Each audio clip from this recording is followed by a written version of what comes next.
this guy, and that teams are will be surprised if in fact he leaves and where this thing goes. If the Leafs media market is in fact a disincentive for players to play here, I can coach them on how to make it easier.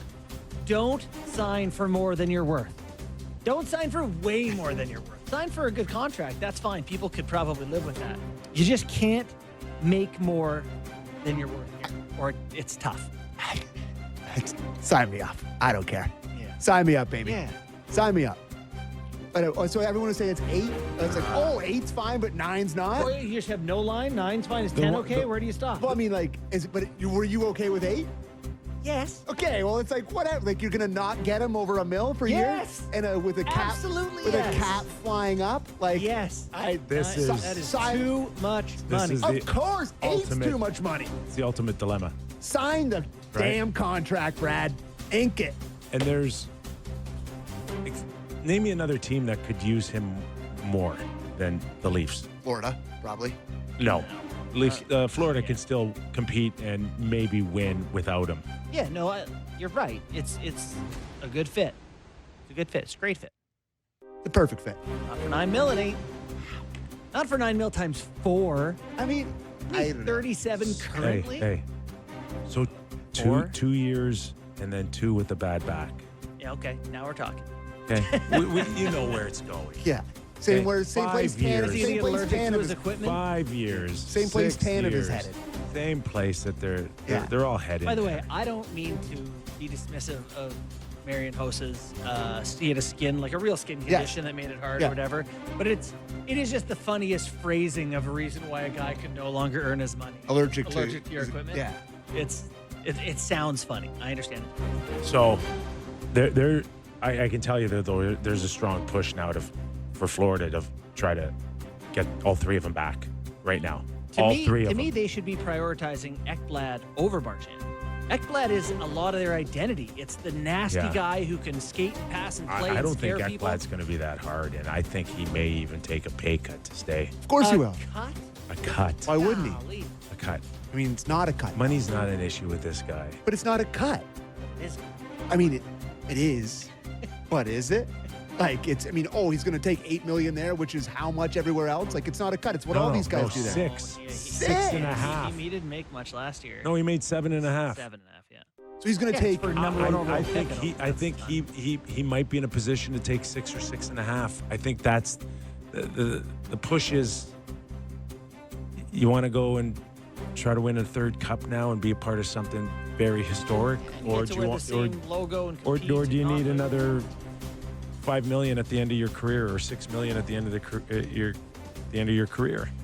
So that's where they're at, and I think that's what they're pushing on Brad too as well. Is that okay? Could you take? I don't know what the number is, to be honest with you. 5 or 6, which would be 7.5, 8 in a lot of other places. I don't know. I don't know, but Brad hasn't got his money. He's always been underpaid. He's going to get his $9 million in Toronto. Yeah, maybe. But rent in Yorkville for $8,000 a month. If it's still the most important thing to him, or has anything changed in the past week about? He hasn't had a coherent thought since the game ended. Correct. No. He has been bamboozled since that ended. But this strategy has already been discussed between him and his agent and his family countless times. Before they won the cup, before the trade deadline, after the trade deadline. For sure. It's. But things change. Things change. Emotionally, things can change for sure. Winning a cup is a pretty big emotional swing. Yes, with the guys that you're now feeling like, man. Family, I love you. No, I love you more.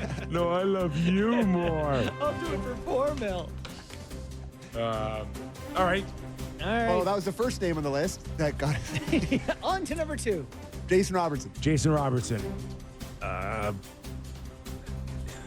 There's Nick for Jason. 2 guys. Now, there's 2 categories, thanks to Florida, really, the last few years, are the guys that you pay to get you in the playoffs and the guys who can help you win in the playoffs. Where is Dallas with Jason Robertson?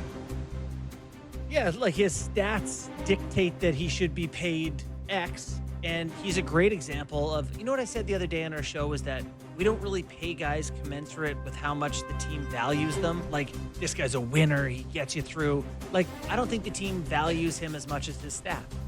So he is going into his last year of his deal at 7.5. He's eligible to sign a new contract July 1st. I bet they pay him 7.5.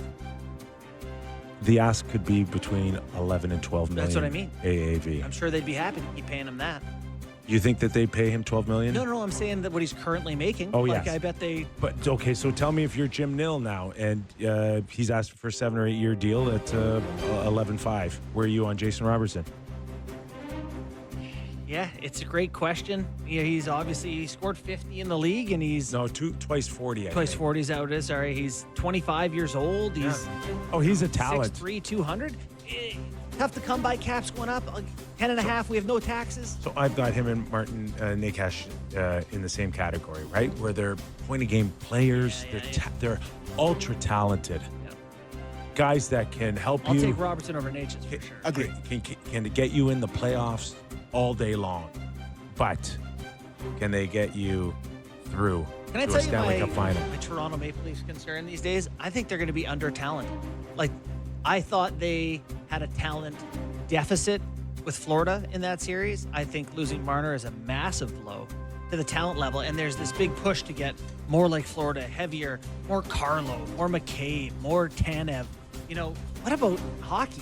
Who's going to go make the plays? Like, in games where you need one, you got to start looking for a couple guys who can get you one.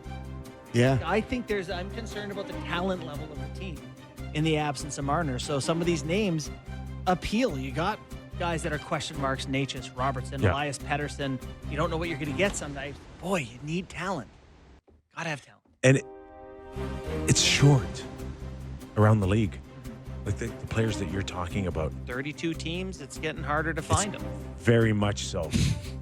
I mean, this conversation is quite funny. Given Marner. Yeah. Who's that? Sorry, I missed No, that. it's just I said he's gotta go. Yeah, it's just Like, we like the can't have Marner that conversation. It's like, Yes. boy, if they could ever find Yes. a 100-point Selke level winger who's really good in all situations. God, if they could ever find a guy like that. But there's Homegrown. but there's certain markets that like are so emotional based on lack of playoffs. It's like get rid of them, get rid of them, and it's like hold on for a second. Who's going to replace these players once you move their talents out? And I include Robertson, right? It's funny because there's people saying, well, he wasn't that great when they, in the big moments. However, you're in the big moments every year. Yeah. You get the chance to fail. Yeah, it's true. Like, I am concerned about getting back to the level where you have the chance to be tested. They're definitely going to be different for the Leafs, that's for sure. Yeah. So, another for our Vancouver audience, Patterson again. Yeah, yeah. There has to